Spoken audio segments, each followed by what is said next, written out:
રોશનીના ઝગમગાટ સાથે તળાવનો આ અદ્ભુત નજારો સિંગાપોર કે દુબઈનો નથી, પણ આપણા રંગીલા રાજકોટનો છે. રાજકોટ શહેરને વધુ એક નજરાણું મળ્યું છે. શહેરને અટલ સરોવરની ભેટ મળી છે.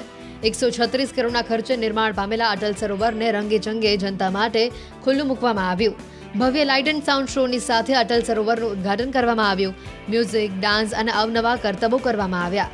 પ્રથમ દિવસે જ મોટી સંખ્યામાં શહેરીજનોએ અટલ સરોવરની મુલાકાત લીધી અને સરોવરની સુંદરતા અને ભવ્યતા જોઈ ખુશી વ્યક્ત કરી. રાજકોટ શહેરને આજે એક નવું નજરાણું મળ્યું છે. ખાસ કરીને વાત કરવામાં આવે તો શહેરમાં આજે કહી શકાય કે અટલ સરોવર શરૂ થઈ ગયું છે. અહીંયા દુબઈ કરતા પણ જે દુબઈમાં જે રીતના જે પ્રકારના જે ગાર્ડન હોય છે તેવા એક અહીંયા નવું નજરાણું મળ્યું છે. આજે પહેલો દિવસ છે ત્યારે મોટી સંખ્યામાં લોકો પણ પહોંચ્યા છે. અત્યારે અહીંયા આપણી સાથે કેટલાક લોકો છે, અહીંયા કેટલાક વિઝિટર છે, આપણે એમની સાથે વાત કરીશું. શું કહેશો, આજે અટલ સરોવર જોઈને કેવું લાગ્યું? ખૂબ જ સુંદર છે. એક તો બહુ વિશાળ બનાવ્યું છે અને પછી જે તળાવ છે એ બહુ જ સરસ છે. આજુબાજુની જે જગ્યા છે એ વોક કરવા માટે અને લોકો વીકેન્ડ્સમાં આવીને ફ્રેશ થઈ જાય, રીલ્સ બનાવીને બહુ જ ખૂબ જ સરસ છે. ખાસ તમને શું ગમ્યું વધારે?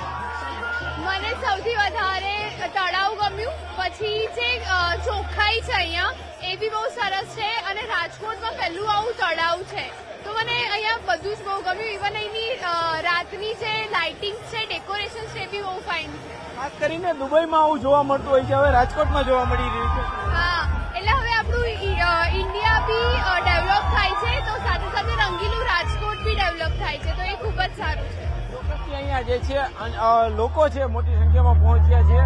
અત્યારે જો વાત કરવામાં આવે તો રાજકોટ શહેરને નવું નજરાણું મળ્યું છે. એક્સપિરિયન્સ સારો છે અને માહોલ ખૂબ જ સારો છે. નાના બાળકોને બી મજા આવે એવું છે અને આજે આમ ફર્સ્ટ ટાઈમ આવ્યા છે એટલે ઘણું નવીન જોવા બી મળશે. અટલ સરોવરમાં ઘણી બધી નવી પ્રવૃત્તિઓ બી સરકારે કરી છે એટલે મજા આવશે.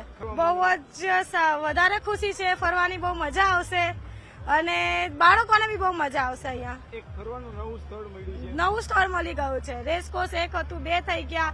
અટલ સરોવર આટલી મોટી જગ્યા મળી એટલે વધારે મજા આવશે.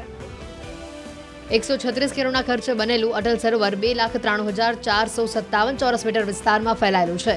સરોવરની વચ્ચે વિશાળ તિરંગો મૂકવામાં આવ્યો છે.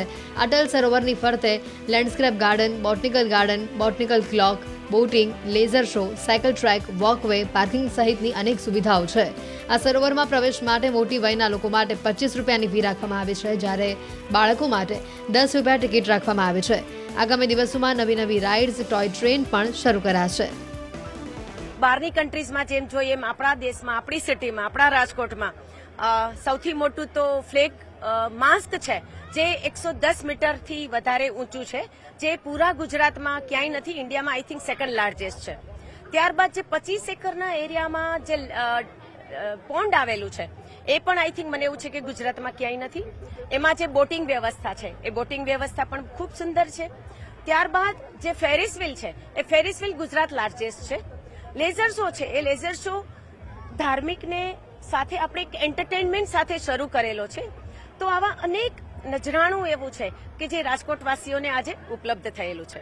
પણ હું એટલું જરૂર કહીશ કે આ નજરાણા પછી ઘણા લોકો એવું તો જરૂર માનશે કે હવે અમને શાયદ દુબઈ, મલેશિયા, સિંગાપોર જવાની જરૂર નહીં પડે. બહુ જ સસ્તા દરે, બહુ જ વ્યાજબી દામમાં અને ખૂબ નાની રકમમાં લોકો અહીંયા આવી શકશે. રાઇડમાં એવું છે કે સર્ટેન એક્સ્ટ્રા લાયસન્સીસ હવે એક એજ પર ગાઈડલાઈન આવી રહ્યા છે. તો એ જેટલું જલ્દી અમારી કામગીરી પૂર્ણ થશે એ પ્રમાણે અમે આવનારા દિવસોમાં અમે એવું 100% કહી શકીએ કે ફેરિસ વ્હીલ છે, બોટિંગ છે એ બહુ અમે જલ્દી ચાલુ કરી દઈશું અને નવા એટ્રેક્શનો સાથે ચાલુ કરશું.